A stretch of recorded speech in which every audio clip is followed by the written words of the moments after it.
Bonjour les doliens, bonjour les doliennes. Aujourd'hui, je vous retrouve pour un petit tag que j'ai créé qui s'appelle Ma Pulipe aime la terre. Donc c'est un tag qui est un petit peu orienté minimalisme, zéro déchet, etc. Comment concilier un petit peu le côté consommation qui est vachement présent chez les dolls et le côté j'ai confiance que il faut faire attention et pas trop polluer.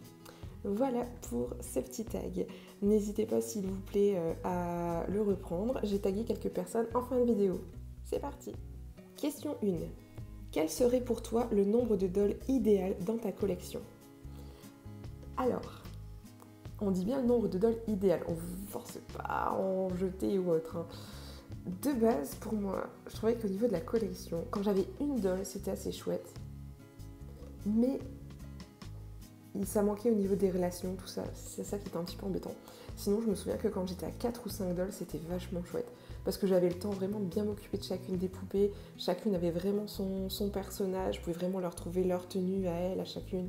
Alors maintenant, bien sûr que je m'en occupe bien, mais c'est quand même plus compliqué quand on a beaucoup de poupées, il faut avouer. Question 2. As-tu des poupées qui sont soit zéro déchet, soit bonnes pour la planète? Alors, je m'explique. Ce sont des poupées qui sont issues d'échanges ou qui sont issues de créatrices françaises, donc qui ont moins fait de route. Enfin, des choses qui n'ont pas nécessité, qui ont nécessité un petit peu moins de pollution que les autres. Alors, je vais vous chercher ça. Alors, voilà une partie de mes pulipes ou poupées qui sont un petit peu moins mauvaises pour l'environnement que les autres. Il en manque. Il manque le Taillan que j'ai eu en échange. Et il manque aussi mes poupées de créatrices françaises, c'est-à-dire la poupée d'Églantine, et aussi les poupées que j'ai achetées au L-Doll parce que du coup elles ont pas transporté rien pour venir jusque chez moi. Mais j'allais pas mettre tout le monde, sinon ça va un petit peu trop. Il manque aussi une autre pulipe mais je l'ai pas encore présentée, donc du coup je la garde de côté. Donc on va commencer avec ma mini-fée. Ma mini-fée, je l'ai eue d'occasion, donc forcément elle a pas dû être produite spécialement pour moi et c'est quand même quelque chose qui n'est plus utilisé par une personne et qui vient par un déchet, donc c'est pas mal. Ma petite Assa, pareil, j'ai eu d'occasion, je l'avais eue à une rencontre. La Mastica, que j'adore, je l'ai eu d'occasion aussi, et heureusement parce que sinon c'est un modèle qui est très difficilement trouvable neuf. Mes jumelles, elles viennent d'occasion aussi. Et même chose pour ma petite Radicelle.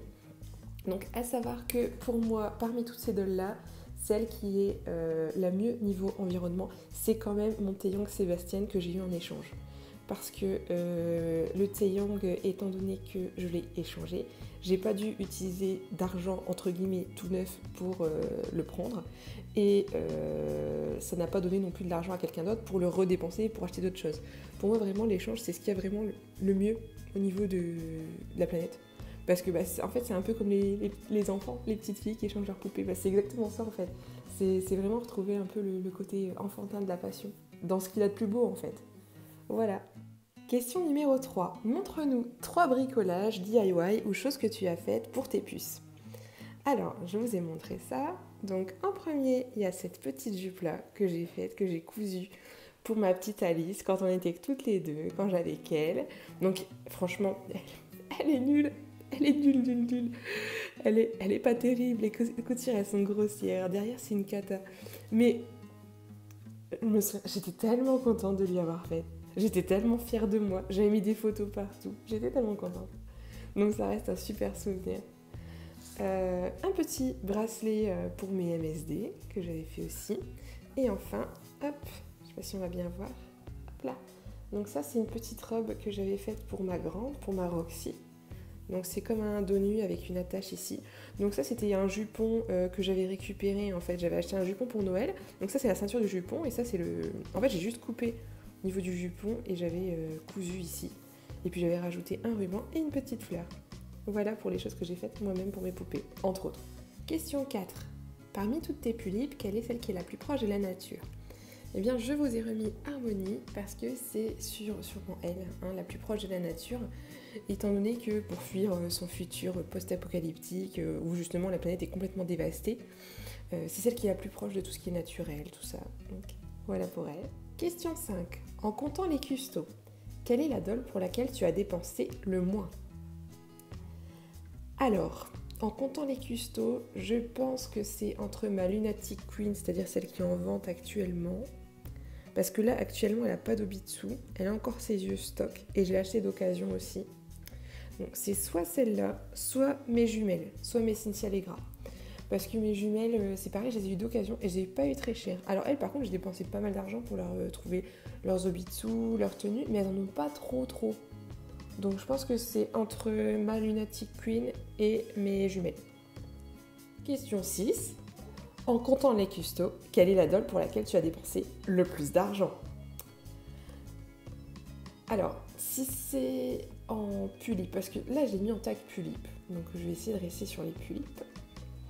Au niveau des pulipes, la pulipe pour laquelle j'ai dépensé le plus d'argent, mais c'est évident, c'est Alice. C'est Alice parce que c'est ma première, donc c'est elle que j'ai acheté quasiment tout. Elle a une garde-robe de folie.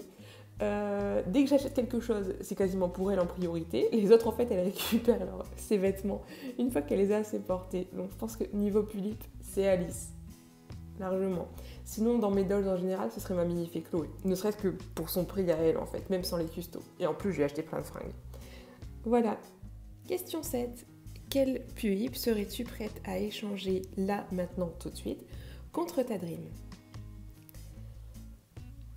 Alors, j'ai plus tellement de Dream, étant donné qu'à une époque, ma Dream, c'était vraiment la Prunella. Je l'ai eue. Avant, c'était la EOS et je l'ai eue aussi, donc j'ai pas vraiment de Dream. Mais si je devais échanger une poupée tout de suite, là, maintenant, forcément, ce serait la Lunatic Queen, étant donné qu'elle est en vente. Mais en me rajoutant une difficulté. C'est-à-dire, sans prendre celle-là, je pense que j'échangerai plutôt.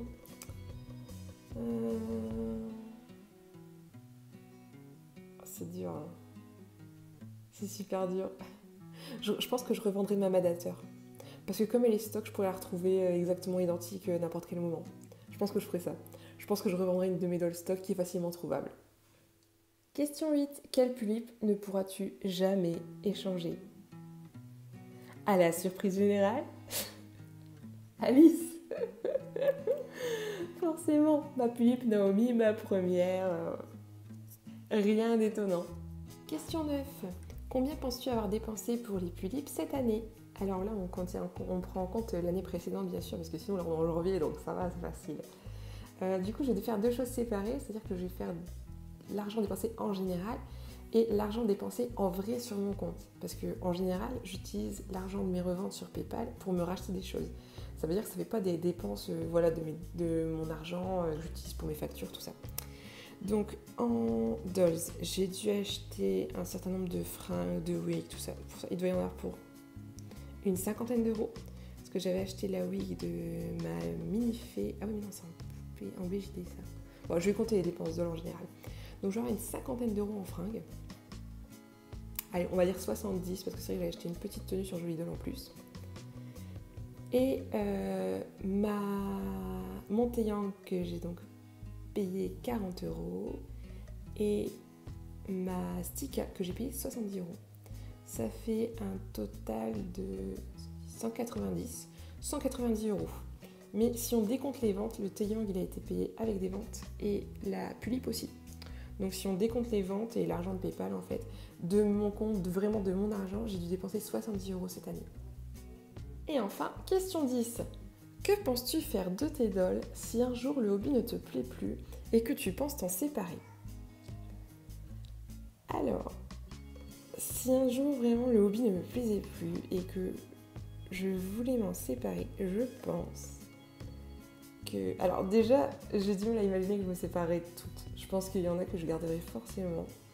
Sinon, je pense que je revendrai certaines dolls, celles qui partent en fait, celles que je peux revendre, je les revendrai. Pour celles qui partent pas, je pourrais soit proposer à des débutantes des échanges contre des autres choses qui pourraient m'intéresser à ce moment-là. Par exemple, si j'ai besoin d'affaires pour mon fils ou autre, ça pourrait être pas mal. Ou bien encore, sinon, si vraiment ça ne part pas, je baisserai le prix ou je pourrais peut-être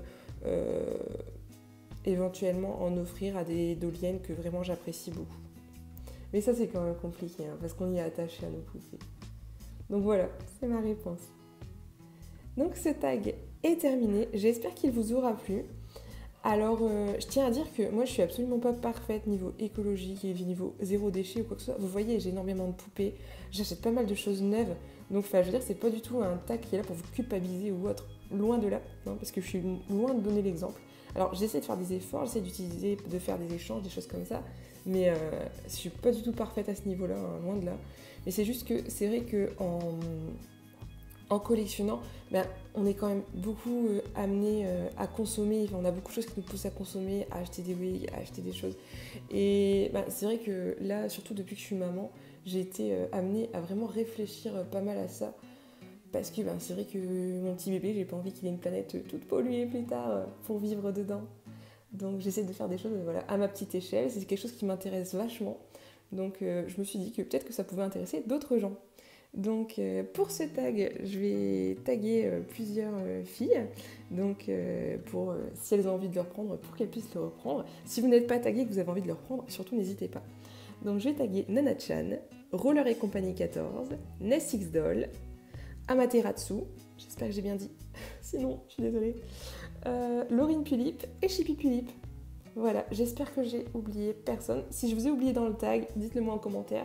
Je penserai à vous pour le prochain tag. Donc c'est moi qui l'ai créé ce tag, donc si vous avez envie de le reprendre, mettez-moi un petit commentaire avec la vidéo parce que je serais super contente de le voir chez d'autres gens. Donc voilà, je vous souhaite une bonne journée, au revoir.